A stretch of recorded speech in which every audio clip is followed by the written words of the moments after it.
So, the beginning of the Civil War. Now, the first thing that we have to discuss is where to begin, because you can begin in a number of places, but we're going to begin with Lincoln's presidency and Fort Sumter. And now, I have some comments about earlier events in another video. It's called 2 Reasons the Civil War Was About Slavery.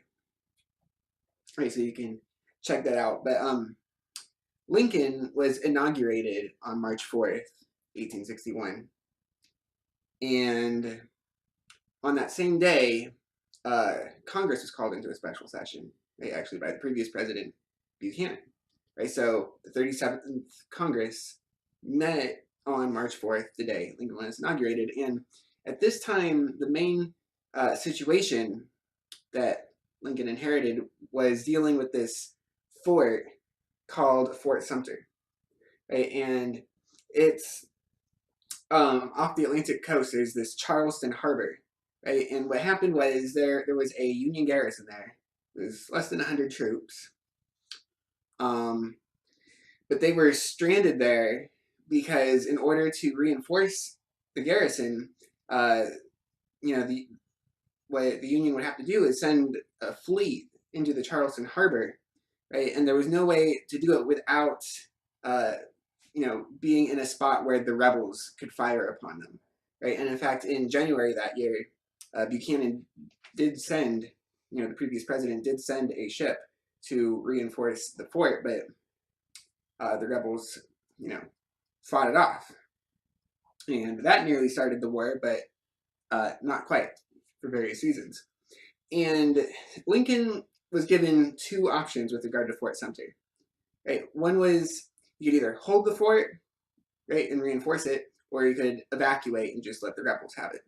Right? And the fort, by the way, it's on an island in the harbor.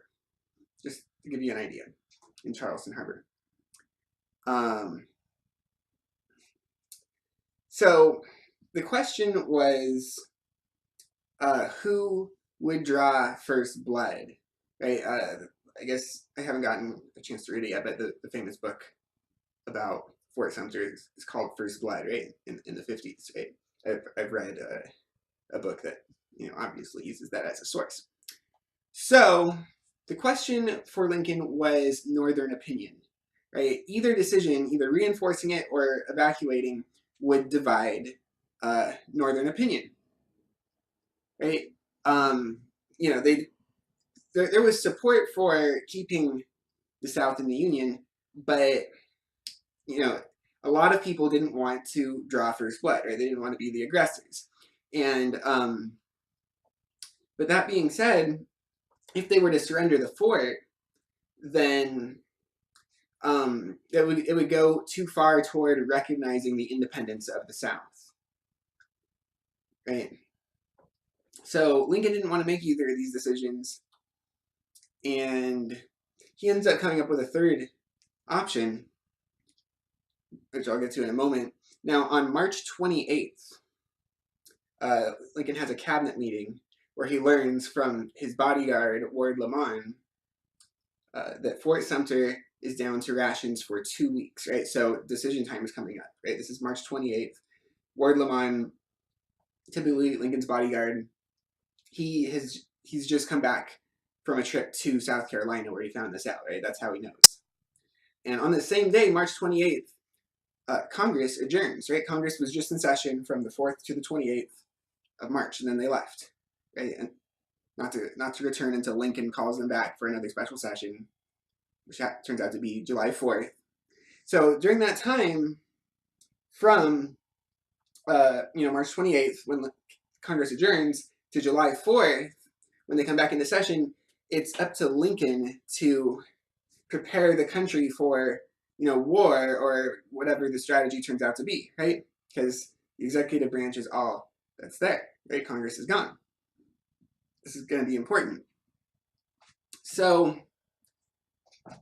Lincoln comes up with a third option, which is to just send rations, right? Not going to send any troops, no arms, just going to send rations. That's all. Right? That's his option, and it's considered to have been the first sign of the typical strategic genius that Lincoln would show throughout his presidency, right?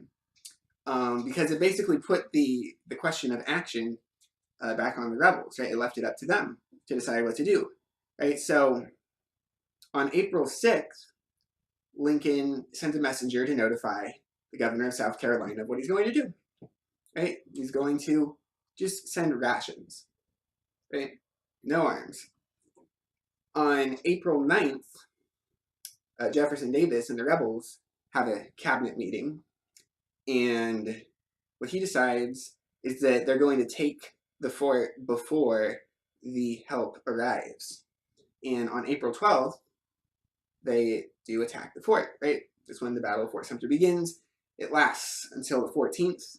I don't think it lasted for 3 whole days, but it lasted from the 12th to the 14th. So, April 12th, the rebels drew first blood, right? And that's the title of the book, but ironically, no one actually died in the battle. I haven't read whether or not people were injured, but so the rebels drew first blood April 12th to the 14th. April 15th, Lincoln calls for 75,000 90-day volunteers. Okay, we're going to talk about some troop numbers here real quick. Now, by the way, 2 days later, April 17th, Virginia has a convention going on where they vote to secede, right? And I think it was in June or something, they have a popular vote on it. But so, for all intents and purposes, Virginia secedes 2 days after Lincoln calls for these 90-day men. Right? And then in the first week of May 3rd, Lincoln calls for 42,000 3-year men, right? 3-year commissions. So in the first place, Lincoln called for these 90-day men on April 15th. They begin showing up throughout April. The first ones, I think, were on the 25th of April. Yeah. The first troops show up in Washington, D.C. on the 25th. We'll talk about that in a minute. But the point is that this was, or is considered, or I consider it to have been, somewhat of a mistake on Lincoln's part to have just called for 90-day men. Right? I think he came to regret it too. Because what it did was it put a timeline on how long he could use these men to attack the rebels, right? So the troops started showing up throughout April, so that would mean that by the end of July, these troops would be through their term, right? So Lincoln spent July pressuring his general, Irvin McDowell, to attack the rebels in Virginia, right? And not only that, but once Virginia seceded, the capital moved from Alabama to Richmond, Virginia, right? And the move actually happened in July, right? And the rebel Congress was going to meet for the first time in Richmond on July 20th, right? So the Northern press, they took up this thing on to Richmond, right? We have to stop the rebel Congress from meeting over there. And especially Horace Greeley, I think he's of the New York Tribune. Horace Greeley was a very significant newspaper editor at the time. Total pain in the ass. Right? That guy fluctuated, oh my gosh, from what I've read. So what the generals, what McDowell would tell Lincoln is that, our troops are green, right? Meaning they're rookies, they're inexperienced, they're not ready, they're not even trained. And so what Lincoln said to McDowell is, you are green, it is true, but they are green also. You are all green alike. Right? So eventually McDowell went ahead, and we had the First Manassas, right? The first significant battle of the Civil War. It's also known as the First Battle of Bull Run. This was July 21st, right? And I'll just discuss it real quick. What happened was the Union plan was to prevent this guy Johnston from reinforcing Beauregard at Manassas, right? Beauregard was already there, and they had plans to prevent Johnston from reinforcing him. but those failed, and ultimately that's why the Union won that battle. And the thing is, Manassas is really close to Washington, D.C., so a bunch of significant people from Washington, D.C. came out to kind of watch the battle from afar, and ultimately, at first it looked like the battle was going okay until Johnston showed up with the reinforcements. And then all these spectators saw the Yankees just retreating, running for their lives. So that happened July 21st. And then I want to talk about 2 days, right? July 22nd, July 25th. So it's just, weird the pattern here, how on both of these days, Lincoln signs bills authorizing 500,000 3-year men, right? So that's 1 million in total, the 22nd and the 25th. And also, it seems as though on these 2 days, Congress passes these Crittenden-Johnston resolutions, right, which declare that the war is not being fought because of anti-slavery sentiments, right? And Crittenden is a very significant figure. I discussed him at some length, a little bit,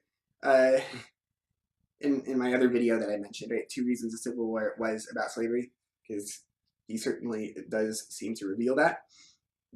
So that was the 22nd and the 25th. And then the 26th of July, McClellan arrives in Washington to command, right?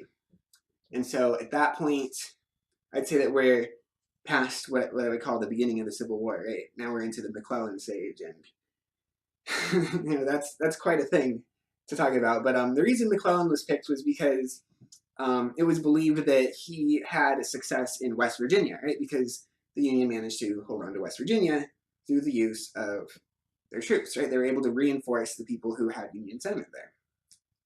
And McClellan got the credit for it, even though, from what I've read, it was really Rosecrans who did the fighting, and McClellan, he basically went out, which would become his typical, his MO, right, his modus operandi, throughout the rest of his time in the Army. So that's that aspect of the beginning of the Civil War, but we got to discuss one other aspect. We got to backtrack here a little bit. And so here's the thing, right? Remember, Lincoln called for the troops in the first place on April 15th, right? The day after Fort Sumter was lost.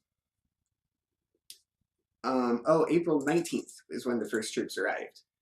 I said it was the 25th earlier. That's actually when the second set of troops arrived. So April 19th, the 6th Massachusetts Regiment arrives. But here's the thing. I got to look into exactly how these railroads were laid down. But the way it was is that the troops, they had to go to Baltimore, right? They got off the train in Baltimore, and then they walked through the city, and they got on another train to Washington, D.C., right? That's the way it had to happen for whatever reason. That's what happened, and it pissed people off, right? Yes, so I don't have all this organized here. So it pissed people off, and there was a skirmish as the troops were walking through Baltimore, right? There were riots, the troops were attacked, 4 soldiers died, and 12 Baltimoreans, right? And what happened that's really significant is that the telegraph lines going to Washington, D.C. were cut, and one of the railroads was destroyed also, right? And the railroad was actually destroyed officially by Maryland. But I'm not sure whether I think it's the first or the second railroad that was destroyed. I'm just not sure. So maybe both. So anyway, at that point, Washington, D.C. was without, access to the outside world. The telegraph lines had been cut, and they couldn't get any more troops because the railroad, and also the people in Baltimore were just pissed, right? And I haven't exactly figured out when the telegraph lines were restored, but it was not sooner than the 25th, right, which was when the next troops arrived. Right, so 19th of April, the lines are cut. The 25th, the second set of troops, the 7th New York Regiment, arrives in Washington, D.C., and that was actually quite a thing, because what happened was the general bringing all these troops to Washington, Benjamin Butler, he had heard of what had happened in Baltimore. And so he changed his plans and commandeered a ferry and took it to Annapolis, right? And I think that the troops marched on foot from Annapolis to Washington, D.C., right? So this brought an enormous amount of relief to Washington, to the people there, because they were sitting there basically totally helpless. They were relying on messengers on horseback to travel out and get news from the outside world, right? Like, it was looking pretty bad. They were thinking, like a typical thought would be, oh, this would be the best time for the rebels to attack us, right? They were worried that the rebels were going to attack them. And of course, the reason the rebels didn't attack is because the rebels were not ready to attack. So that was really Benjamin Butler's big success in the entire Civil War. He's also known, or he should be known, for being the first general to capture slaves from the rebels. And this was in May, right, just the following month. And in doing that, he was the first person to have an opportunity to set up a policy for dealing with captured slaves. And he coined the term contraband to refer to the captured slaves. And so until a few years later, when the slaves were actually freed, the captured slaves, they were referred to as contraband, right? And remember, Congress doesn't get back until July 4th, and one of the issues that Congress dealt with when they returned was the issue of captured slaves, because Benjamin Butler had caused this whole big to-do about it, right? And I think Congress didn't get around to that one until August. So Washington, D.C. gets its power back. The telegraph. They get the telegraph back. They're getting troops in again. And so they decide, basically, that they're going to conquer Maryland, right? Because they just had a close call, right? And the thing, too, is to understand is that, Maryland was like a southern state. There was a lot of secession talk there. It was always a possibility that it would secede, right? And Virginia had already seceded. And so Washington, D.C. is right in between Virginia and Maryland, right? So if Maryland would have seceded, then they would have had to give up Washington, D.C., right? They would have had to surrender the city. They would have had to surrender the capital. And, one of the things that was possible and that people believed was that if that were to happen, then Lincoln would be impeached and removed, right? Like, they can't just lose the capital, right? And, I'm a Lincoln file. That's why I'm making this video. And so I'm happy that Lincoln was not impeached and removed, because I'm somewhat familiar with the cast of characters at the time, and I don't know who else would have, been fit to be president and deal with the rebels. Right? Anyone else would have eventually just let the rebels go. And so what Lincoln decided was that they were going to basically conquer Maryland, right? And so, the second batch of troops arrives on the 25th. On the 27th, Lincoln suspends habeas corpus in parts of Maryland. On the 13th, martial law is imposed in Baltimore. And then what happens is on the 25th of May, this guy, John Merriman, is arrested. And he was, said to be involved in the cutting of the telegraph and the destruction of the railroads on the first night, right? So he's a secession guy. He's a rebel. So they arrested him, right? On the 25th. On the 26th, the Chief Justice of the Supreme Court, Roger Taney, issues a writ of habeas corpus, which means that the government has to say why they are holding John Merriman, right? And, of course, Lincoln says, no, I'm not going to do that. And then on the 28th, Taney issues his ruling in Ex parte Merriman, where he rules that, denying this writ of habeas corpus is unconstitutional. So that's going to be the last subject that we discuss here. And now the first thing to understand is that Taney, although he was Chief Justice of the Supreme Court, he was also a sitting judge on a district court in Maryland, and in fact, he lived in Baltimore. And that's why he was able to rule on this so quickly. And it was in his capacity as a district court judge that he issued this ruling, right? So the Supreme Court did not rule against habeas corpus, right? People say that all the time, but that's just wrong, right? It was this district court that did. So one might say, oh, you know, it's still a district court. Well, the other thing to understand is that Taney was the notorious author of the Dred Scott decision, I think from 1857, which was just like a radical pro-slavery, pro-Southern court decision. And, you know, there is some plausibility to the idea that Taney, you know, made political, partisan court decisions, right? And the ex parte Merriman, you know, may well be one of those. So, also, let's just talk about this here, because instead of making a separate video about it. So, what the Constitution says about habeas corpus is, or about suspending habeas corpus, is in Article 1, Section 9, right? The Article 1 is about Congress. Section 9, its subtitle is Limits on Congress, right? And in Clause 2, it says, the privilege of the writ of habeas corpus shall not be suspended unless when in cases of rebellion or invasion, the public safety may require it. Okay, so in other words, the question of suspending the writ it hinges on whether or not there's a rebellion, and there was. And what we are to infer is that it's up to Congress to do it, right? Because it's in this section, limits on Congress, right? It's in Article 1, right?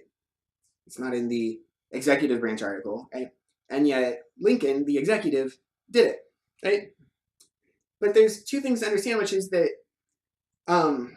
Congress was not in session from you know, March 28th through to July 4th, right?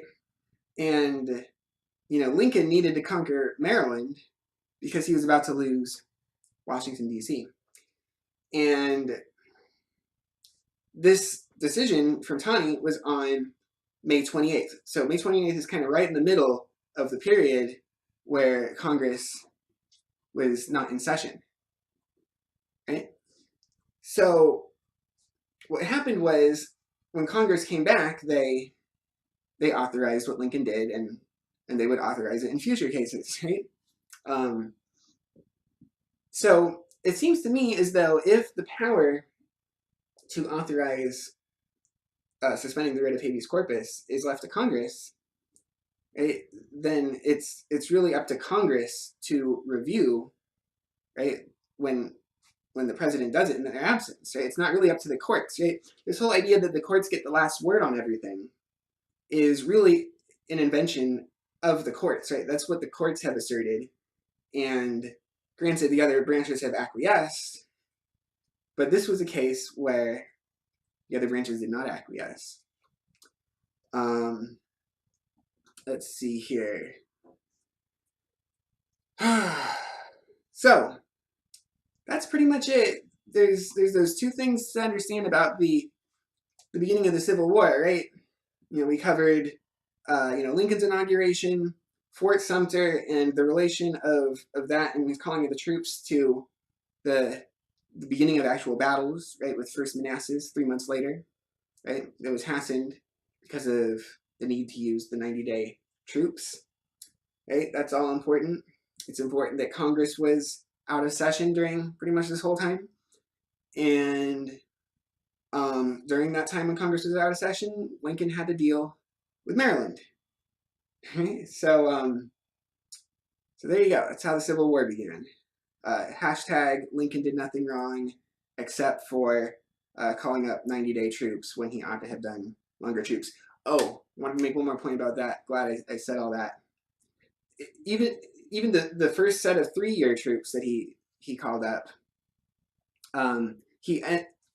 that ended up being a pain in the ass 3 years later when Grant was in charge of these troops trying to defeat Robert E. Lee in sort of the same area in Virginia.